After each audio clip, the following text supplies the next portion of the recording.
खासियाबारि रायजो राजाफोरनि थाखाय गोजोनथाव खौरां।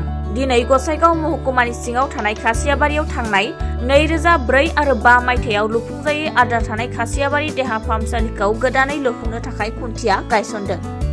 प्रमद बर' दैदेननाय बिटिआर सरकारा बिसायख'थिनि सिगां खोथा होनाय बायदिनो रायजो राजाफोरनि थाखाय खामानि मावनायखौ नुनो मोननाय जादों। थांनाय 2004 आरो 5 मायथाइयाव लुफुंजायै खासियाबारि देहा फाहामसालिखौ गोदानै लुफुंनो थाखाय बिटिआर सरकारा 90 लाख सेंसनखौ हरनाय जादों होनना खौरां बिजोंनि गेजेरजों इएम रेवरेवा नार्जारिया फोरमायना होयो। बे हाबाफारियाव बेखेवगिरि महरै बाहागो लायो 28 नं बियामनि एमएलए जिरन बसुमतारी, इएम रेवरेवा नार्जारि आरो टिसिएलसिसिनि मासिगिरि निरद बसुमतारी, गसाइगाव जिल्लानि लेङाइ आफादगिरि लकनाथ नार्जारि बिथांमोनजों लोगोसे गुबुन गुबुन बिबानाव थानाय दैदेनगिरिफोराबो बाहागो लायो। गिबियावनो बयबो रायजोफोरनो गोदान बोसोर गाहाम हामलायथि हरबाय। दिनै जों बेवहाय बे खासियाबारियाव आगोल गायसनखानाय आद्रा जानानै थानाय जाय खामानिया दिनै जाफुङाखिसै बे जिनिसखौ गेबेङै मोजाङै लुफुंफिननो थाखाय जोंनि मानगोनां बिटिसि चिफ प्रमद बर' बिथांनि दैदेननायाव आरो जोंनि मानगोनां एमएलए बिथांनि दैदेननायाव जों दिनै बेवहाय बे गोजाम लुखोन्दा हस्पिटालखौ लुफिननो थाखाय बेवहाय आवगायदों आरो बेवहाय जों गोदान खुन्थिया गायदों।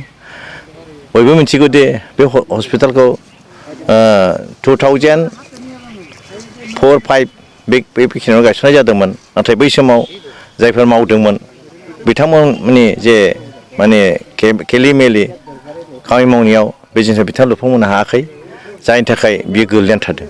दिनैहाय जोंनि बे सरकारा प्रमद बर' बिथांनि दैदेननाय जोंनि बिटिसि सरकारा बेफोरखौ मोजाङै लुखांफिननो थाखाय बेवहाय दायथ' लादों आरो बेवहाय दिनै गोदानै 90 लाख फैसा सेंसन खालामदों आरो बे फैसाजों दिनै बेखौ लुफिनगोन आरो बिनि उनाव लासैनिफ्राय लासै बेखौ गिदिरनिफ्राय गिदिर खालामलांगोन, बेखौ दायथ' लानानै खामानि मावदों आरो दा दिनै बेवहाय गोबां जोंजों लोगोसे जों एमएलए बिथां दं आरो जोंनि पार्टिनि दैदेनगिरिफोर दं, इउपिपिएलनि आरो टिसिएलसि चेयारमेन आरो इन्जिनियारफोर दं। बयखौबो आं धन्यबाद होदों आरो खावलायदों जाहाथे बे हस्पिटाला मोजां लुफुंजायो आरो बेजों लोगोसे बे ओनसोलनि जेसेबां रायजो राजाफोर दं बयबो बेवहाय जाहाथे उपकृत जायो बेखौ आं खावलायो बा आसा खालामो। आरो दिनै मिन्थिगौ जोंनि बिटिसि सरकारा प्रमद बर' सारनि दैदेननायाव मा रोखोम खामानि मावदों बयबो मिन्थिगौ। दिनै आगोलफोर जेरोखोम आद्रा थादों बेखौ लुफुंफिनदों आरो जाय गोदान खामानि मावनो थाखाय बेखौ लाबाय थादों। आरो दिनैहाय जोंनि सिन्थाया मा, प्रमद बर' सारनि सिन्था मा, जोंनि यां जेनेरेसननि थाखाय बेसेबां सिन्था खालामो बयबो मिथिगौ। बेवहाय बेसेबांबा मिसन 17था मिसन, बे मिसननि दारै जोंनि लेखा गोरों सेंग्रा सिख्लाफोरनो खामाय होनाय आरो जायफोर लेखा रोङै गामियाव थानाय मावनानै जाग्रा मानसिफोरनो खामाय होनाय, जाहाथे बयबो जिबनाव थांना थानायनि लामा मोनो बेखौ नाजादों। आरो जों आसा खालामदों दिनै थांनाय बोसोरथामनि गेजेराव जोंनि बे सरकारा बोसोरथाम जाबाय, बिनि गेजेराव बोसोरल' खामानि मावदों, बिनि गेजेराव जों जे मावदों जों नुदों बोसोरबा मावनो मोनोब्ला जों बिनिफ्राय साबसिन मावनो हागोन।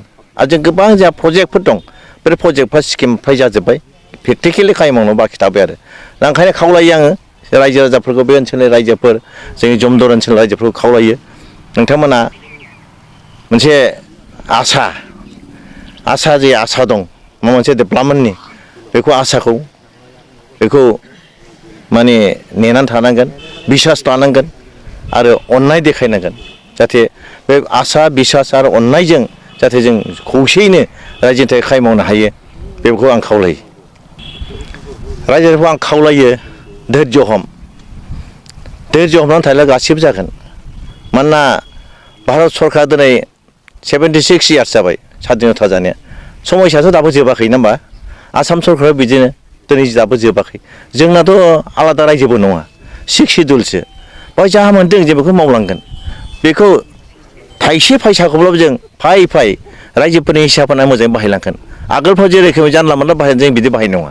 दा जोंनि प्रमद बर' बिथाङा बे रोखोम खालामबाय थादों आरो आसा खालामदों रायजोफ्रा आसा खालामनानै था आरो धैर्य हमनानै था, गासिबो जोंनि मोननांगौ मोनगोन, गासिबो जाजोबगोन। जों नुदों थांनाय जेनेबा साख्रिया जोंहा बिटिसि सरकार हिसाबै फ्राय 3000सो माने मास्टार बायदिसिना साख्रि होखांबाय आरो नै दाख्लैसो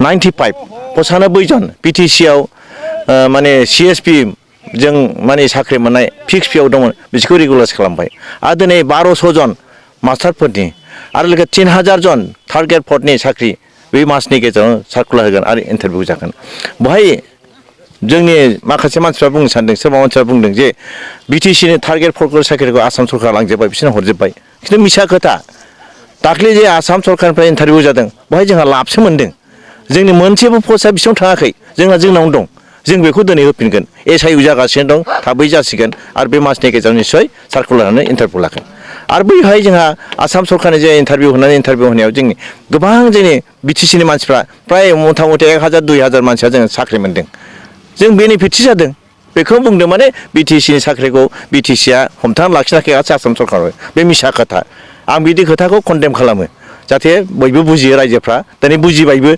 जाहाथे बिदि मिसलिड जाया बेखौ खावलायो